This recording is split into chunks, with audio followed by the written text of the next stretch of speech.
Welcome to Philosophy Talk, the program that questions everything. Except your intelligence. I'm John Perry. And I'm Ken Taylor. We're coming to you from the studios of 91.7 KALW, local and innovative public radio for San Francisco. We're continuing conversations that began at Philosopher's Corner on the Stanford campus, the same corner where William James used to roam back about 100 years ago. And from there, from that oasis of thought, we migrate to the air via the signals of this lovely station, and from the air to the internet via our blog, theblog.philosophytalk.org, where our motto is cogito ergo blogo. I think, therefore I blog. So start us out, Ken. What are your thoughts about pragmatism? Well, the first thing is, that American pragmatism, that's our topic. And the first thing is that there's a kind of double entendre to that, because we think of Americans, and I think there's something right about this, as a deeply pragmatic people. We're concerned with results, with getting things done. We're not too hung up on sort of fancy ideology and abstract theories. And pragmatism, the philosophy, says, well, right, be concerned with results, with getting things done. The truth is what's useful. Your statements aren't meaningful unless they have consequences for action. So there's something deeply right about that, don't you think? That connection, that double entendre? Well, maybe there was at one time. I'm not sure. It seems to me we're kind of an ideological people these days. But the both of these ideas, both of these uses of the term pragmatism have their roots in the Greek word praxis, which means action. And on the philosophical side, Peirce's original idea was, look, to understand the meaning of a thought, the meaning of your ideas, to make your ideas clear, think about what difference their truth makes for action. And that means if you do something, what will the consequences be? So consequences, action, clarifying meaning, those seem to me great ideas of enduring significance from the great philosopher Charles Sanders Peirce. I think you're right. Now, but William James, another founding father of pragmatism, had a somewhat different thought about the connection between action and pragmatism. He thought something like the following: try to make your beliefs, try to believe what's true. That's one edict, and consider another edict. Try to believe what's useful. He thought those were the same edict, because being true for him was really just came down to a matter of being useful, of being serviceable for the purpose of inquiry, for the purposes of action. What do you think about conjoining those, equating those two edicts? Believe the true, believe the useful. Well, of course, James was a much more accomplished writer and publisher and speaker than Peirce, and maybe sometimes he got carried away. If he's fighting absolutists and then he stomps his foot and he says, well, is it useful to believe it? Does it make any difference? Then it's blarney. It's not true. But really, as a serious philosophy, Peirce was put off by this. He changed the name of his philosophy to pragmatism so he'd have something that William James couldn't steal, because James's idea seems to kind of be based on a confusion between the consequences of something's being true and the consequences of some person's believing it's true, and those can be quite different. Well, that's certainly right, and for example, it may not be that the most useful thing to believe is the truth, and it may be that the thing believing the true is not believing the useful, so maybe they come apart. Take Colin Powell at the United Nations. It was very useful for him in not screwing up his speech to believe that there were weapons of mass destruction, but there weren't. Well, look, let's test this American pragmatism and whether and both the philosophy and the American turn of mind. And to help us do that, our roving philosophical reporter Lin Gu, who arrived here from China not long ago, files this report. In China, to say someone is a pragmatist is hardly a compliment. The mere mention of pragmatism can easily remind a Chinese ear of money worship, the ends justifying the means, success at any cost, stuff like that. And if you ask a Chinese to use just one word to describe the American character, often their first pick is pragmatic. So, as a philosophical reporter from China, I decided to explore how the notoriously pragmatic Americans themselves define pragmatism. Well, pragmatism is very similar to the idea of going along to get along. In order to succeed, you have to kiss the butts of the people who have the money, who are deciding policy. A pragmatist is somebody who focuses more on the solution, the product, than the means or the ideals. The more focused on the real world than the ideal world. Well, the aphorism that I've always used to define pragmatism is, if it works, use it. Pragmatism comes from the same word as practical. And pragmatic decisions usually are convenient, easy, and result in the least after effect. It is basically being rational and just seeing what your options are and knowing what is actually going to work and not work in your day-to-day life. My understanding is that under pragmatism, one avoids taking big risks. I mean, I think that's the main, I guess you can say, feature of the philosophy of pragmatism. You know, you want to go along with the current axiomatic beliefs in society and kind of systems that are already set up. So, what do you think? Is being pragmatic one of the defining features of the American character? No, it should be, but it clearly isn't anymore. People do things today for the most insane reasons, and because a celebrity told them to, because they saw it on TV, because everyone else is doing it. They just think it's cool. I mean, none of those reasons that I listed are practical or even sensible, and oftentimes they're never logical. I think Americans are primarily individualistic, selfish, and idiosyncratic, and romantic before they're pragmatic. Politicians and businessmen tend to be pragmatic. The rest of us tend to be a little more impulsive. Yeah, I think Americans are pragmatic. I don't know, we like everything to be pretty cut and dry, I think, and we are kind of used to everything being pretty homogenized, and we don't have a lot of room to be indecisive or kind of let fate take its course. I spent my first American Thanksgiving in South Carolina with Sue, who was my English teacher in China 14 years ago.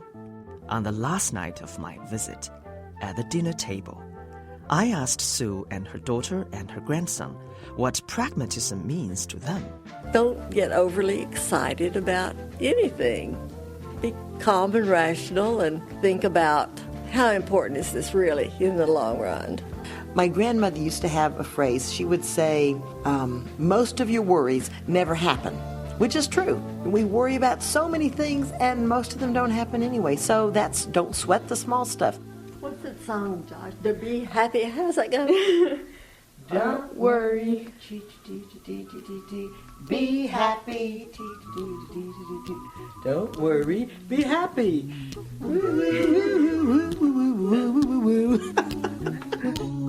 Don't worry. For Philosophy Talk, I'm Lingu. Be happy.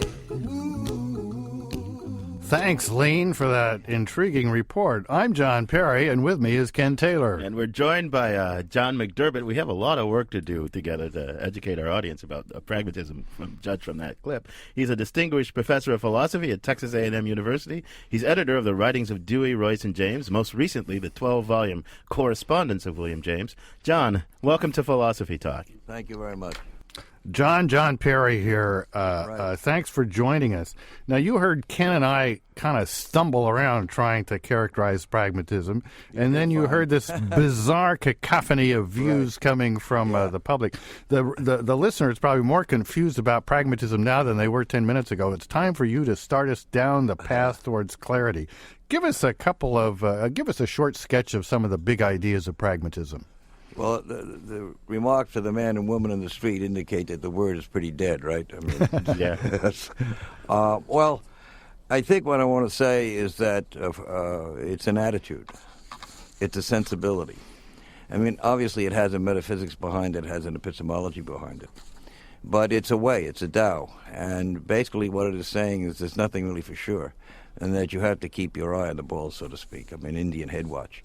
Because consequences lurk everywhere. And most of them are surprises. So that James says that novelty and possibility are ever leaking in, and that life is a muddle and a struggle. And the question is getting through the day and making judgments en passant rather than dealing with a prioris or final systematic positions. I want to unravel this a little bit. I'm not sure I've quite got it yet. So you said the very last thing you said, you contrasted, rather than dealing with, what did you call it, a priori possibilities and conditions? No, well, I mean, what I call it a conceptual schema. And that, we need conceptual schemas to sort of, indicate going from post to post, so to speak, but they tend to lock us in.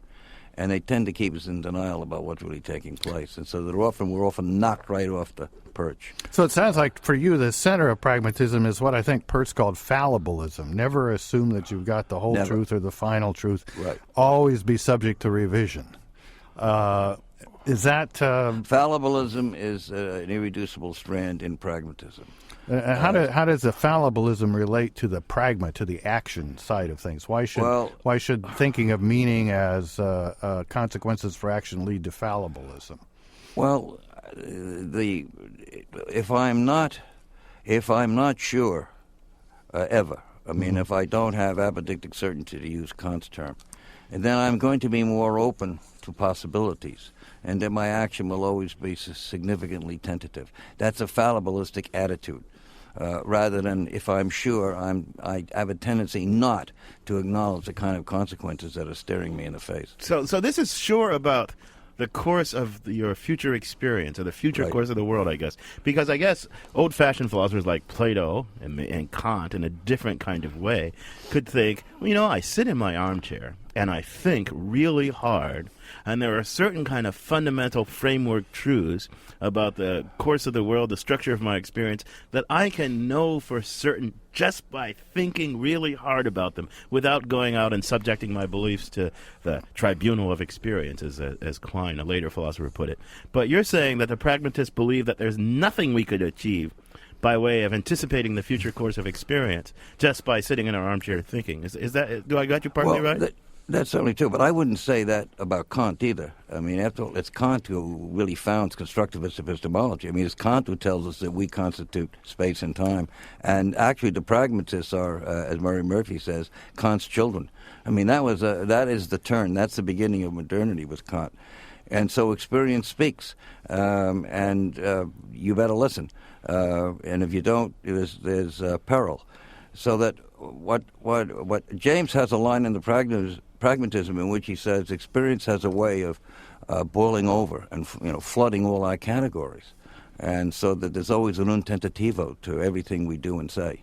So you see, I mean, Kant's big work was the critique of pure reason. Right. So you see pragmatism as continuing the critique of a prioristic philosophy and pure reason. Maybe they carry it further than Kant, but you see it basically in the spirit it's rooted of Kant. in Kant. So what's the difference, though, between a pragmatist and an empiricist? An empiricist says, well, you can't anticipate experience, and you should form your ideas on the basis of experience, and your beliefs have to be tested or confirmed or disconfirmed by experience. Why aren't the pragmatists just a funny kind of empiricist? Well, I'm speaking of James and Dewey now, not Peirce. There's a big difference here on this matter. James, in the Stream of Thought chapter in the Principles, an essay that goes back to 1884, contends that there's a stream of thought in which we have affective experiences of even conjunctions, that there are no gaps. And so he criticizes British empiricism for this sort of brickbat plan of construction, he calls it, contiguity and so on. And he says it's a flow. And so, and Dewey accepts this. I mean, they're seamless on this. So that the empiricism of the British empiricist tradition for James is too wooden, and it lacks this kind of affectivity, or what he calls radical empiricism. You'll have to now, after a short break. You'll have to explain that to me a little bit more. You're listening to Philosophy Talk. Right. Our subject today is American pragmatism. Our guest is John McDermott from Texas A&M University. We've been talking about the main tenets of pragmatism and a little bit about who the pragmatists were and why they believed what they believed. In the next segment, we're going to take a critical look at pragmatism. Now, you can join us by calling 1-800-525-9917. That's 1-800-525-9917. Pragmatism, pragmatists, plus your calls and emails when Philosophy Talk continues.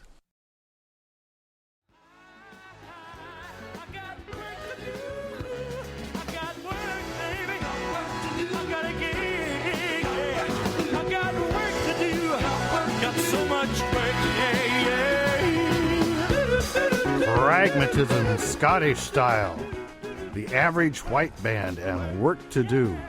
This is Philosophy Talk. We've got some work to do explaining pragmatism. I'm John Perry. And I'm Ken Taylor. Our topic today, American pragmatism. Is truth really just a matter of what works and produces agreement?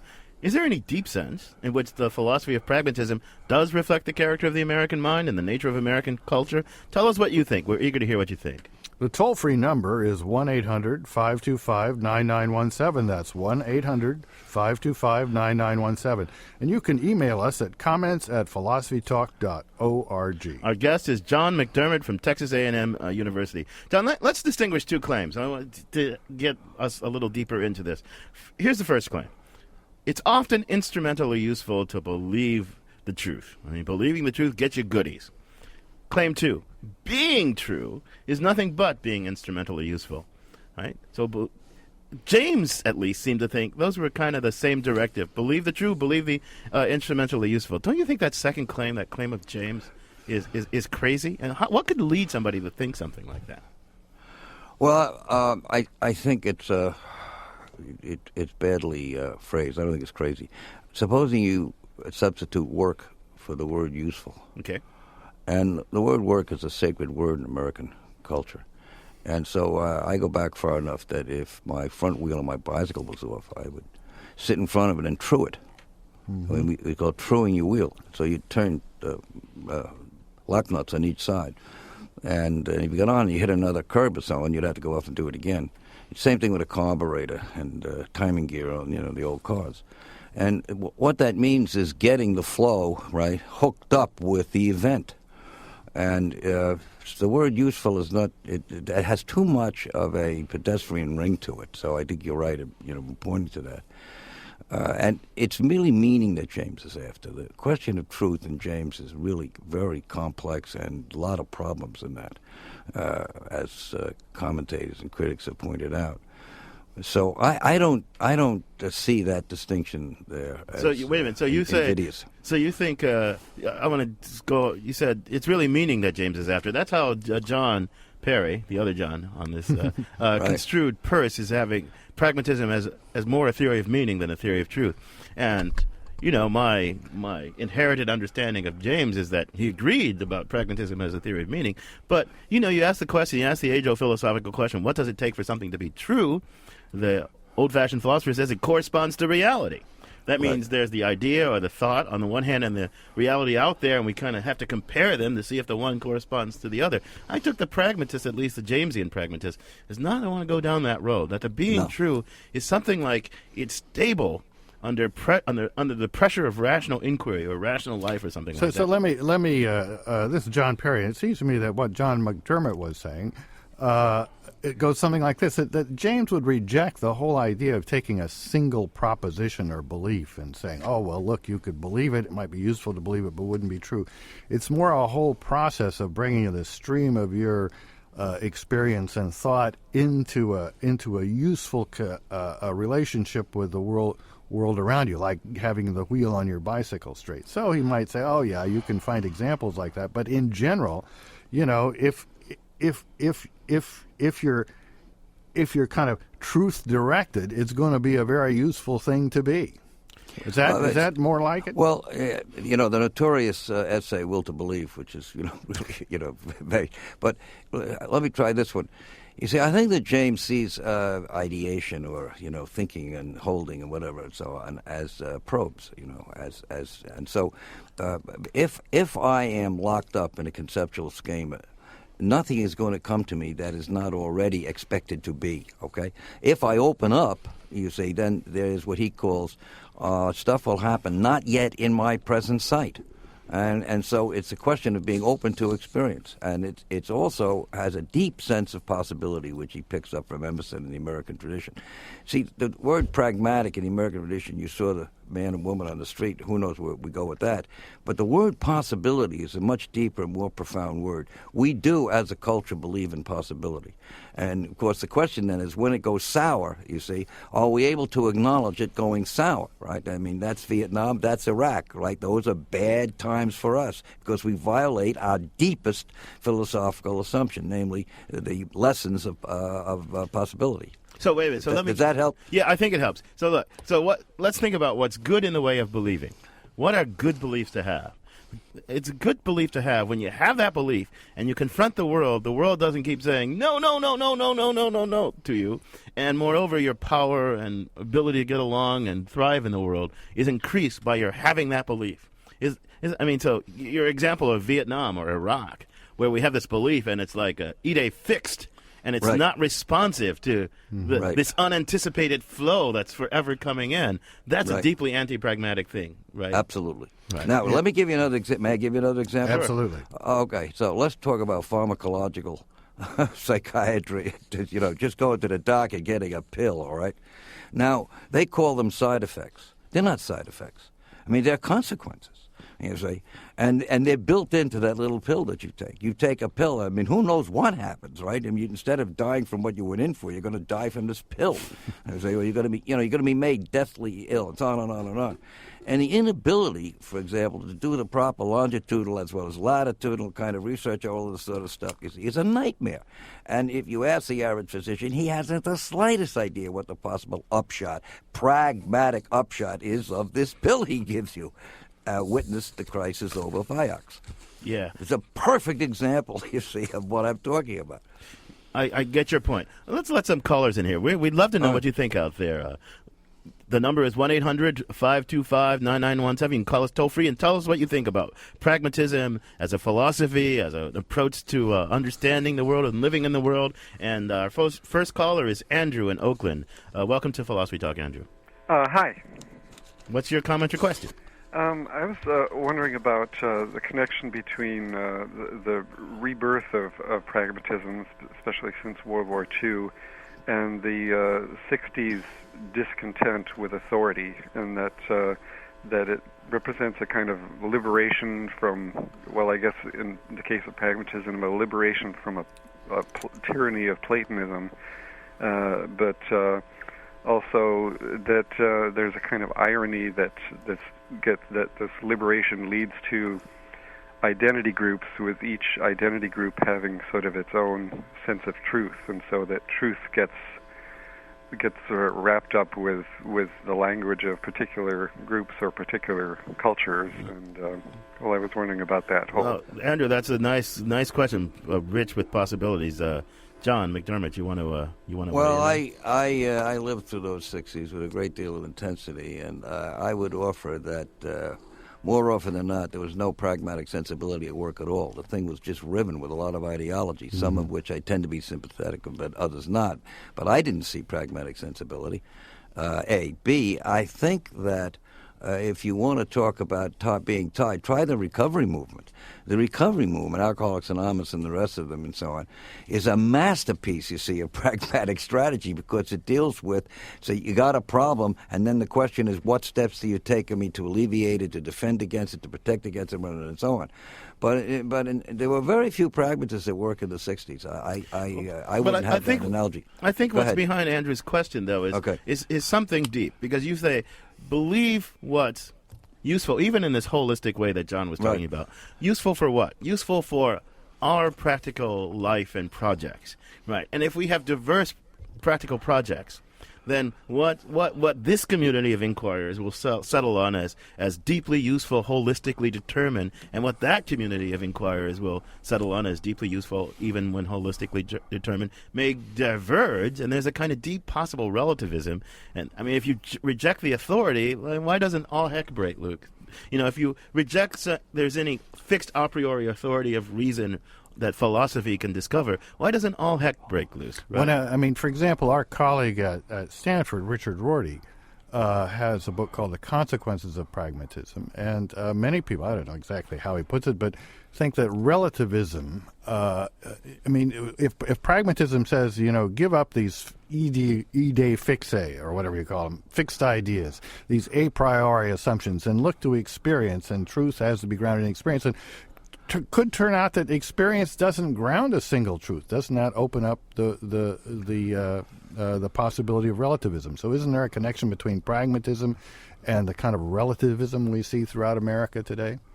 Well, relativism is another word that's gotten to be hopelessly used, but I'm a cultural epistemological relativist, and so is Rorty, and so is James, and so is Dewey. But what it means fundamentally is that it's a relationalism. You see, that's what it means. And so, James says until this baker in the cellar has his say, ethics is not finished. That's really what it means. So you think that the relativistic consequences of pragmatism are good things? You accept those? You're prepared to live? I'm not bothered by that at all. Look. People hang from trees because of absolutism. They don't hang from trees because of relativism. But look, one of the big issues in America today that really seems to be defined in ways that are hard to bridge is the whole issue of abortion. Is there a pragmatist take on that? Is there some way of cutting through the conflicting ideologies that a pragmatist could give us on a fundamental issue like that? I don't think there's any question about that. But, I often say to my students, if I got a sandwich board, I'm a moderate on abortion. Anybody going to follow me? Come on. In other words, the discussion has been the conflict between two absolutes. You put your finger on it right there. The absence of the absolute. So the pragmatists reject the idea that there's a fixed absolute outside us to which we have to... This is part and parcel of their rejection of correspondence theory of truth, right? The correspondence theory of truth says there's something out there, and our ideas have to match that thing. And we're not done until we make our ideas match that thing. But then the problem is, how do we ever determine that our ideas match that thing? The pragmatists say, look on the side of the inquirer. So we're going to inquire, and we're going to reason, and we're going to try to live together, and we're going to arrive at some stable points. Right, so nothing's going to overturn them. But that's just a fact about us and our inquiring. And don't ever ask for the absolute. But here's the problem, right? If the absolute is gone and we have these thoroughgoing disagreement, it looks like there's nothing to settle it. There's nothing to say the Nazis are wrong and the anti-Nazis are right. There's just nothing nothing outside of us to settle it. And people despair about that. Well, of course, but that's simply not so. Dewey has this wonderful notion of warranted assertability. Of course the Nazis are wrong, and that's shown in history. History speaks. Nature speaks. They're speaking all over the place, you see. And so if the philosophers stopped talking to each other and listened to what's being spoken to them, we'd be in better shape, you see. So I don't buy that line at all. So I must say that still metaphysically, I think the pragmatist theory of meaning is great, but... ultimately, it seems to me that truth, a correspondence theory of truth, explains why believing the truth is so useful. And I can't get away from thinking that underlying pragmatism still must be this idea that there is some correspondence between our ideas and the external world. Otherwise, why would the actions they lead to work so well? But the pragmatist will say to you, John Perry, that you're living... You think the explanation that our beliefs are true because they correspond is no explanation, because we don't know what this correspondence consisted. It's no explanation. So you're looking for an explanation, but it's like positing God to explain the universe. It doesn't advance. Well, I don't see why it has to be so absolute as that. For example, take the proposition there are weapons of mass destruction somewhere in Iraq. Now, that could still turn out to be true. We could still, find some weapons of mass destruction buried in Iraq. I believe Cheney and others may believe that's still going to happen. But by and large, the fact that the belief that there are no weapons has proven useful. We don't waste a lot of time digging them up, and we look to other problems. But why does it prove useful? It proves useful because, as a matter of fact, the realist wants to say, there are no weapons. It doesn't require belief in the absolute or God or anything. Just it requires belief that there are or are not weapons independently of what we believe. Right. Well, let's ask our callers. Do you think that truth matters only if there's an absolute that makes our beliefs true, or can truth matter in this pragmatist way? Ron in Novato's on the line. What do you think, Ron? Well, what I was going to ask is that so much of this in terms of certainty is the difference between pragmatism and the scientific method. And if you could help clarify that, as I've understood it, the scientific method was the reductionist building of hypotheses and then testing them, whereas abduction was this idea that you have some hypothesis that you're constantly testing, that the truth is ever evolving. Thanks a lot, Ron. John McDermott, what do you think? Well, Peirce is certainly the second one. And the term scientific method, remember that the Peirce, James, and the early Dewey is couched in a culture in which the word science was high dudgeon. Our understanding of science and its negative characteristics is completely different. So Randall once told me, he said, when Dewey uses scientific method, he's talking about creative intelligence. He's certainly talking about testing, and so testing the waters and that kind of phrasing would be certainly appropriate. I don't know if that helps our caller. I did want to say that Davidson says the folly of trying to define truth. That's a famous essay. I mean, that even the analytic philosophers have come to the point where this truth, capital T, is no longer really what we should be talking about. Right, so it's not as though that the pragmatists, go back to John Perry, it's not as though the pragmatists don't like truth. They don't like truth with a capital T, but they think there are many small truths, as it were, many small... Truing, that's what I said, truing. Right. Dewey's fond of present participles. And there's nothing really deeply in common that the truing truths have in common except, well, they're stable. They're the outcome of rational inquiry, and they're stable, and we can converge on them at the limit of inquiry. And so there's nothing deep in common. There's nothing deeply philosophical to say about truth. Well, I would say to Ron that the scientific method works, and then philosophers have to say, well, why does it work? And pragmatism might be one explanation of why it works, because working is what truth is all about. But it seems to me the realists can also give an explanation for why the scientific method works. If our ideas correspond to reality, then the actions that those ideas motivate, the experiments and so forth and so on, will eventually miscarry if the ideas aren't true.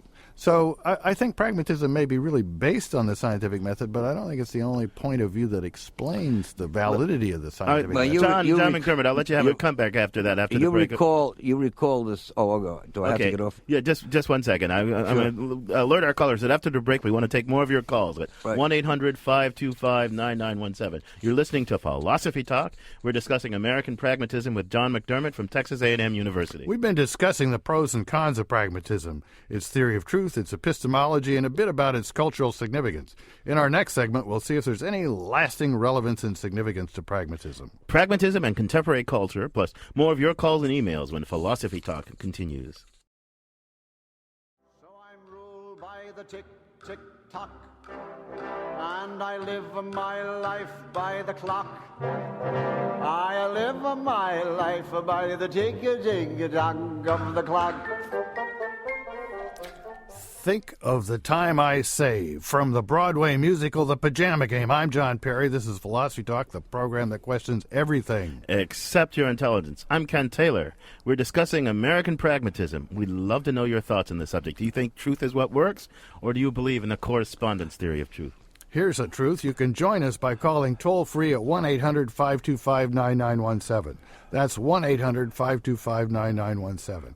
And you can email us, comments at philosophytalk.org. We're discussing American pragmatism with John McDermott from Texas A&M University. John, I want to ask you about pragmatism and contemporary culture, and we've mentioned Dick Rorty in the past. He thinks pragmatism is a profound thing, and that it should herald the initiation, the beginning of what he calls a post-philosophical culture, because pragmatism teaches us to give up the search for sort of grounding absolutes, not just everywhere in ethics. We don't look to God or the commandments of reason or something external to us to ground any cultural formation.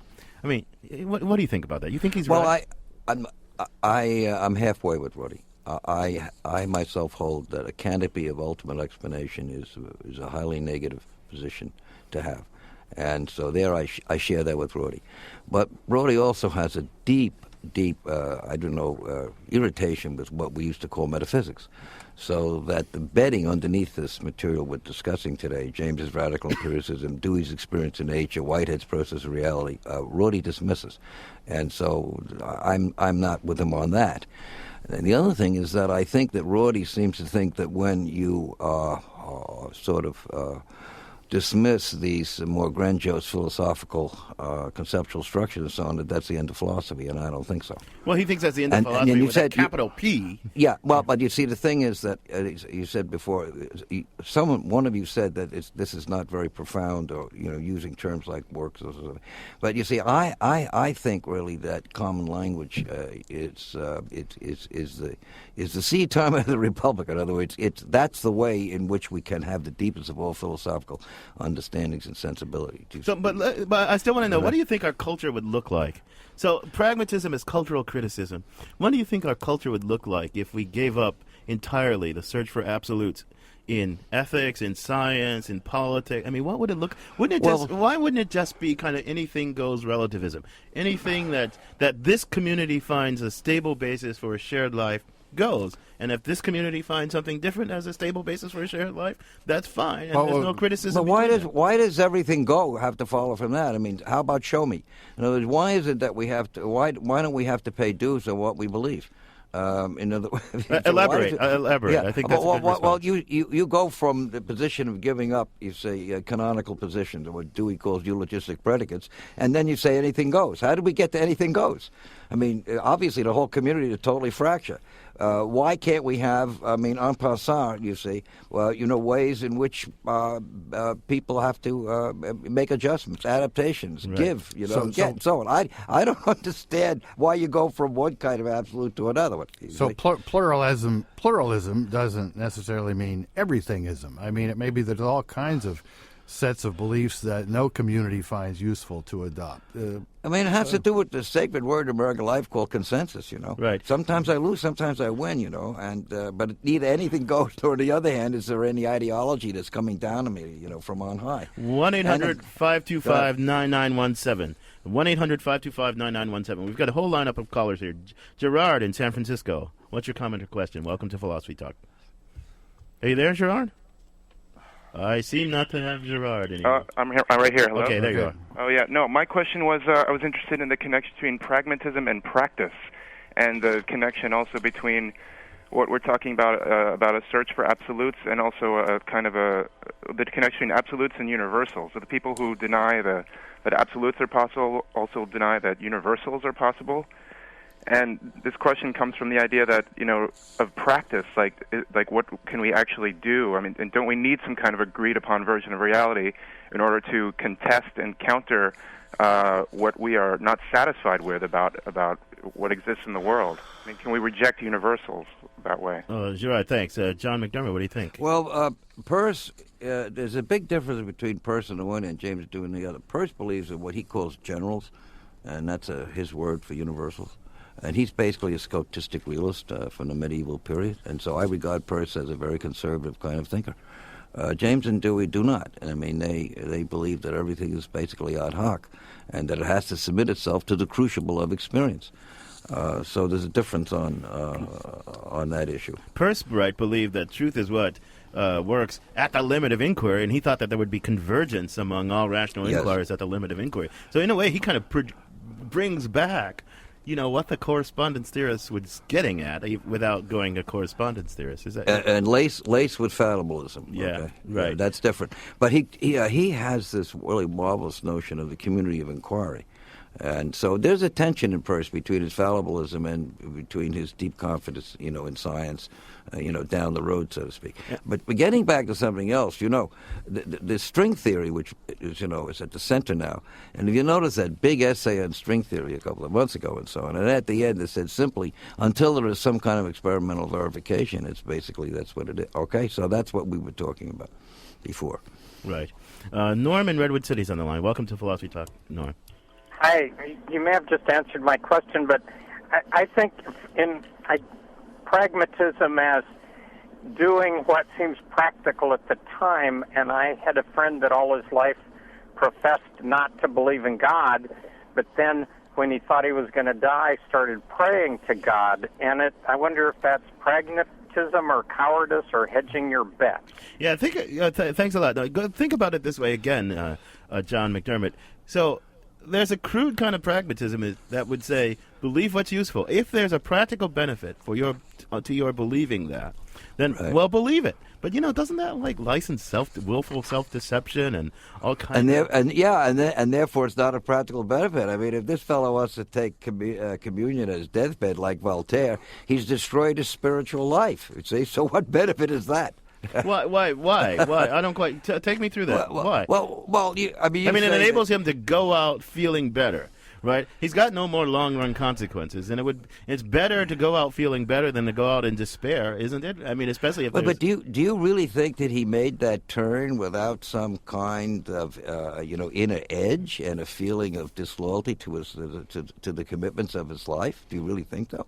Well, I don't know. He's not a mannequin. He's not a mannequin. I mean, he's a human being. He has a commitment all his life, and then in the end he gets scared, so he makes a change. You don't think he has the experience of disloyalty from inside his own person? So, well, well, I don't know, play devil's advocate and see what you want to say. He is constantly becoming. So who he will be at any given moment is not determined by what he was. I mean, if you're a pragmatist, right, why should you be a prisoner of the past self and the past episodes of believing what was useful for your life up till now? Now, if we're talking about looking forward, the future consequences, why not?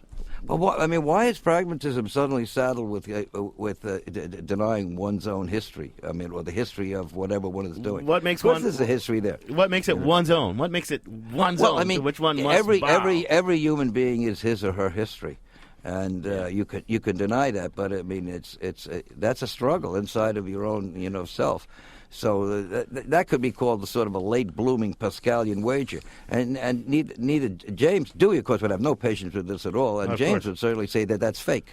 Yeah, John, we've got an email question from a third John in Berkeley. He says Dewey seems in human nature and conduct to be down on utopian hopes. He argues that human desires arise out of disequilibria, and satisfactions of the desires yields new disequilibria and new desires. Right. Comment. So, and let me follow up on that. Can a pragmatist have a conception of utopia, of what the world or the nation would be like if we got everything settled and lived by pragmatic ideals? Does that even make sense? I think this is a very important question, and the answer is no. I think. I think that Dewey's a pragmatic naturalist, philosophical naturalist, as I am, and there's a price to be paid for that. It's never going to work out. It's just not going to work out. And so therefore you have this tremendous tension, you see, which could generate a sense of depression. On the other hand, this liberation, the absolutely sacred character of what I'm doing. Right now, talking to you folks, okay? This is the meaning of my world at this time. And you build and it comes down. You build and it comes down and so on. It's what we call the sacred character of the diurnal, of the everyday. And that's a deep spiritual commitment. It's difficult, but there ain't no utopia. But, John, the Sartrean existentialist in me, of which there is a trace, says that you've got another absolute going. You've got the self and its past, to which we owe absolute allegiance or something in the construction of our future narrative. But why does the past of my past as a historical thing, why is it any more command any more than any other absolute? You've got the absolute sort of commandment of the self and my history going. Well, but it's actually the history of my experience. I mean, it's an undergoing at all times. I don't know why you use the word absolute. A and B. I mean, it's constantly shifting. So that experiences that I have already had take on a radical kind of transformation with experiences I'm about to have. Yeah. I'm sitting here talking to you. I've done this kind of thing before, and it's all that stuff is coming back to me. Right. I don't want to make the same mistakes. I hope this goes well, and on and on and on. But I'm thinking I don't see the absolute here. I'm thinking about the deathbed conversion out of mere need, that you rejected from the untrue to myself. But that makes the self this kind of absolute that commands allegiance. No, it's just, the self is the bundle of relations experientially undergone. And I mean, look, it's an interesting, important question, because I think, am I going to chicken out at the end? I ask myself that all the time. Yeah. John, this has been a great discussion. It's been a pleasure having you. Thanks for joining us. So long. Our guest has been John McDermott, Distinguished Professor of Philosophy from Texas A&M University, editor of the writings of Dewey, Royce, and James, most recently of the 12-volume Correspondence of William James. We also want to thank the callers and emailers we didn't get a chance to talk to or read the emails. We had several good ones, but we just ran out of time. So, John, what did we learn today? Well, when I read William James, it's always both frustrating and exhilarating.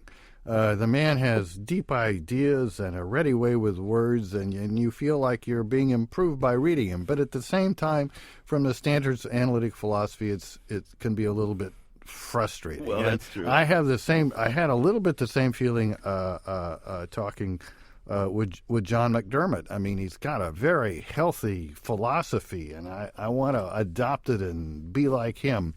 But at the same time, the old conservative in me keeps saying, well, truth with a capital T, who needs it? But I need truth with a small t to understand how it all works. Well, truth with a small t, the pragmatists are big fans of that. They just don't think there's anything like what previous philosophers thought of truth with a small t. Truth with a small t is a small bore thing.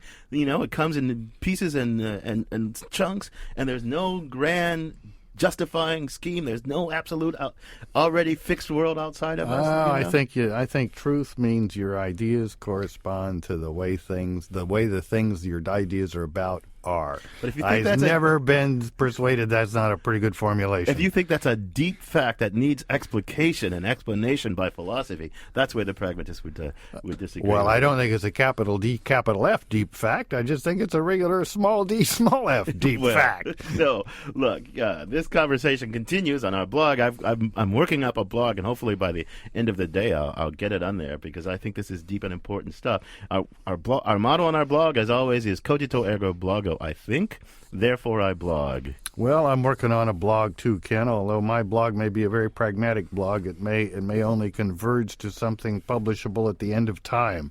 But at any rate, this is Philosophy Talk, and you can download podcasts of our program from our website. For the final word on American pragmatism, however, we're going to turn to that most practical of thinkers, Ian Scholes, the 60-second philosopher. Ian Scholes. Pragmatism had a huge influence on America in the early 20th century, largely through a misapprehension of it. Pragmatists insisted upon the useful consequences of an idea as a test of its truth, which we absorbed as, if you can't eat it, what good is it? But pragmatism's adherents were more interested in a broader question. How do ideas affect the real world? The most famous were psychology pioneer William James, educator John Dewey, and Supreme Court Justice Oliver Wendell Holmes. James and Holmes were veterans of the Civil War and had seen some awful things, which occurred, as they saw it, as a direct result of strongly held ideas. When ideas become conviction and ideology, these three believed, violence follows. They emphasized the importance of doubt. But there was a fourth, a prickly, difficult man, Charles Peirce, who gave pragmatism its name in the 1870s. He took the word from Kant, from the Greek pragma, or action. As he put his own spin on the idea, William James gave Peirce full credit in a lecture in 1898. Unlike the famous men who evolved his concept and popularized it, Peirce achieved little success and died broke and embittered. Why? He was born in Massachusetts in 1839, the son of mathematician and astronomer Benjamin Peirce. He attended Harvard, where he first met William James, and got a degree in chemistry from the Lawrence Scientific School. He worked as a physicist with the U.S. Coast and Geodetic Survey, and all the while he wrote thousands of pages on logic, physics, mathematics, philosophy, and what we now call semiology. But Peirce had issues. While working for the government, he asked his boss to fund a study proving that Isaac Newton was wrong about gravity. I don't think so, said boss, even though, as Einstein was to prove later, Peirce was right. He was indifferent to bureaucratic procedures and took years to produce reports that normally take months. He may or may not have been involved in a misuse of public funds. He was never accused, but was forced to resign. And his former boss thereafter did everything in his power, secretly, to ensure that Peirce never worked again. He had that effect on people. He didn't get tenure at Harvard because the president hated him. He didn't get tenure at Johns Hopkins because his colleagues thought he was rude, unsocial, and an atheist. He suffered from neuralgia, so he was in constant pain. His biographer claims he was addicted to cocaine, morphine, and ether. He divorced his first wife and moved in with his mistress before the divorce was finalized. At one point, he had to go into hiding in New York City because of outstanding warrants for spousal abuse and debt. He also lived beyond his means, investing in a series of ill-fated get-rich-quick schemes. His biographer claims that he also had 8 nervous breakdowns between 1876 and 1911. And yet Bertrand Russell called him the greatest American thinker ever. Peirce once wrote, "The pragmatist knows that doubt is an art, which has to be acquired with difficulty." Well, he has certainly achieved his own doubts hard by, and it could also be said, judging by the effects of his own actions in his own life, that the father of pragmatism was not himself a very pragmatic man. I gotta go.